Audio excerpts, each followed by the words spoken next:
Olha, a gente continua nesse assunto conversando agora com a presidente da Comissão de Política Criminal e Penitenciária da OAB de São Paulo, também integrante do Conselho Penitenciário do Estado, a Adriana Nunes Martorelli. Tudo bem, Adriana? Prazer recebê-la. Tudo bem, como vai? Muito obrigada pelo convite. Bom, vamos lá. Começo te perguntando, quais são ainda aí as maiores dificuldades encontradas nessa questão aí da ressocialização dos ex-detentos? Bem, na verdade, para a gente responder essa pergunta, é importante falar sobre o perfil dos detentos, não é? A massa carcerária hoje, que é mais de 700 mil pessoas presas no Brasil, um terço desse total está no estado de São Paulo, não é? Então, imagine, 36% da população prisional do país está aqui no nosso estado, não é? É uma população formada por jovens, entre 18 e 29 anos são 30%, entre 18 e 35 anos são 70%. A maior parte dessas pessoas, uma média de 75%, não terminou o ensino fundamental. Então, você pode supor que a massa carcerária é composta por jovens que não têm uma capacitação para o mercado de trabalho.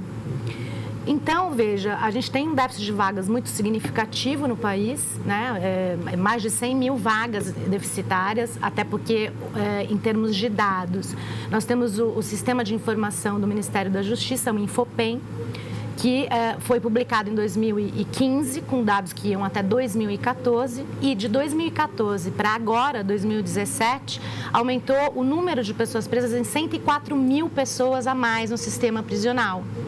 Ainda mantendo esse perfil, a maior parte dessas pessoas é do sexo masculino, não é? O percentual de mulheres, que é 12% do total da população carcerária, vem aumentando de um modo progressivo muito maior do que o número de homens. Então, assim, o perfil desse encarcerado é o perfil de uma pessoa que não teve acesso à capacitação formal, mais precisamente não teve acesso aos mecanismos contensores da criminalidade informais, que é uma família estruturada, um projeto de habitação onde essas pessoas possam ter os seus núcleos familiares centralizados, acesso à educação, os dados provam isso, acesso à saúde, não é? Pessoas que chegam no sistema, a maioria, aliás, uma grande maioria, sem documentação adequada, e isso se detectou, por exemplo, com o processo de capacitação eleitoral, não é? De alistamento eleitoral desse jovem preso, que é um eleitor em potencial. Você fala, bom, mas o condenado pode votar? Veja, 46% do total de pessoas presas não tem pena. Não tem um título executivo, portanto, são presos provisórios. É um momento importante para a gente discutir isso, não é? Porque a prisão provisória, até uma decisão de segunda instância, ela não deveria, até uma decisão de trânsito em julgado, ela não deveria ocorrer. Não deveriam ter pessoas que estão provisoriamente presas, sem um título executivo, em razão do princípio da presunção de inocência que vigora no ordenamento constitucional. No entanto, de todas as pessoas presas, 46% desse total não tem decisão, são presos provisórios. E essas pessoas têm direito, por exemplo, a votar. Né? E o Tribunal Superior Eleitoral, por meio dos seus tribunais regionais, fez um trabalho de alistamento não só dos jovens presos, mas também dos adolescentes autores de ato infracional em medida socioeducativa de internação, para que essas pessoas pudessem ter acesso às urnas. Não é? E nesse processo de alistamento eleitoral se detectou pessoas sem documentação, ou seja, são pessoas que, na verdade, em número muito significativo, né, que não tiveram acesso ao básico dos instrumentos de cidadania, não é? Então, quando você pergunta o que fazer com a reincidência, né? Ou o que fazer para reintegrar essas pessoas. Primeiro, a gente não tem claro o número de reincidência, não existem esses indicadores porque nós não temos no Brasil ainda um sistema de informação integrado. Portanto, nós não temos certeza, e nós estamos falando isso de construção de dados estatísticos, nós não podemos ter certeza se a reincidência ela é muito alta. A gente supõe que seja, não é? Mas o que fazer o estado mais populoso em termos de encarcerados, homens e mulheres, né? Nós temos uma série de demandas que chegam para o poder público nas políticas de atendimento aos homens e mulheres em situação de encarceramento, que leva o Estado a criar mecanismos de acesso. Por exemplo, eu vi agora no VT, o meu querido amigo Mauro Rogério Bittencourt, que é coordenador da reintegração social do Estado de São Paulo. Muito coincidentemente, eu tive uma reunião com ele essa manhã, ele me passou dados atualizadíssimos sobre a inclusão dessas pessoas em mercado de trabalho. No caso dele, né, que são pessoas egressas dos sistemas, homens, mulheres e os seus familiares, é muito importante a gente pensar que quando você inclui uma pessoa que nunca foi incluída, para você resgatá-la da prática criminal, do ambiente que favorece a conduta criminosa, você tem que resgatar também junto à família, né? Foi um trabalho que também presenciei acontecer na Fundação Casa, né? Com articuladores sociais, assistentes sociais atuando fora da unidade de internação também, tentando agregar as famílias nos equipamentos municipais de atendimento psicossocial dessas famílias. Adriana, deixa eu te perguntar, você falou que tem dados atualizados, eu queria que você falasse alguns deles. E uma outra questão também que me surgiu aqui, para as mulheres, fica mais complicada essa situação de ressocialização? Bom, eu não sei se eu começo pelos dados, eu já falei bastantes aqui, não é? Mas, enfim, em relação à questão da empregabilidade, o Dr. Mauro Bittencourt me transferiu essas informações. Nós temos o Centro de Atendimento a Egressos e Famílias, são 46 centrais espalhadas pelo Estado, não é? Pessoas atendidas, o número de egressos atendidos por esse serviço de integração do egresso e sua família no mercado de trabalho municipal, quer dizer, essa demanda que chega na Coordenadoria de Reintegração Social no Estado. São 102.958 homens, não é? Em relação às mulheres, são 11.140 pessoas atendidas. Houve uma inclusão de 65 mil no total geral de atendimento das egressas desde 2003.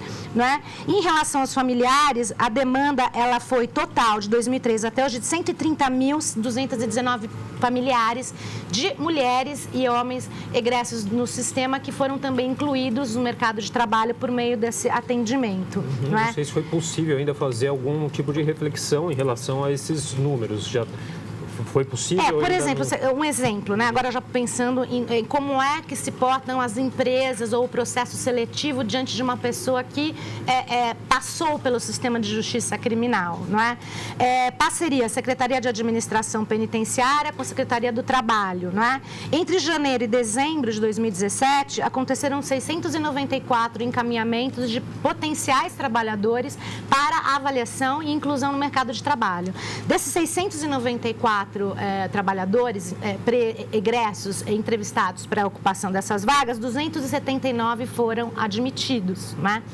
Uma coisa que eu acho extremamente interessante ao visitar as unidades prisionais, nós imaginamos unidades, e veja, eu estou falando do estado de São Paulo, que é um estado que tem a maior quantidade de problema, mas também tem a maior quantidade de solução, tanto que aqui no estado de São Paulo foi aonde emergiu na primeira unidade da federação, uma secretaria específica para a implementação de políticas públicas de atendimento de homens e mulheres em situação de encarceramento, que é a Secretaria de Administração Penitenciária. Depois dela, né, que nasceu em 1993, aliás, foi até fruto do massacre da casa de detenção, era preciso que o Estado de São Paulo pensasse em como lidar com uma situação tão grave como aquela, não é? Em 1993, então, criada a Secretaria de Administração Penitenciária, acabou que outros estados também, nas unidades da federação, também criaram as suas secretarias próprias. Algumas ainda anexadas à Secretaria de Justiças estaduais ou secretarias de segurança, que há uma grande discussão em torno disso, enfim. Mas, em termos de política de atendimento, você percebe uma parceria que é feita por meio de um convênio estabelecido com a FUNAP, né, que é a Fundação Manuel Pedro Pimentel, antiga Fundação de Amparo ao Trabalhador Preso, né? Nós tínhamos um perfil, sei lá, 20 anos atrás, de trabalhadores presos, e aí que vem essa discussão também que a população sempre faz da questão do auxílio reclusão, não é? O auxílio reclusão, por exemplo, ele é inerente à situação de um trabalhador que, registrado, recolhia o seu INSS regularmente, né? Esse profissional que, por N razões, entra no sistema de justiça, é condenado e cumpre pena, ele tem direito ao auxílio reclusão, assim como um trabalhador tem direito ao acidente de trabalho em razão de uma situação dessas, né?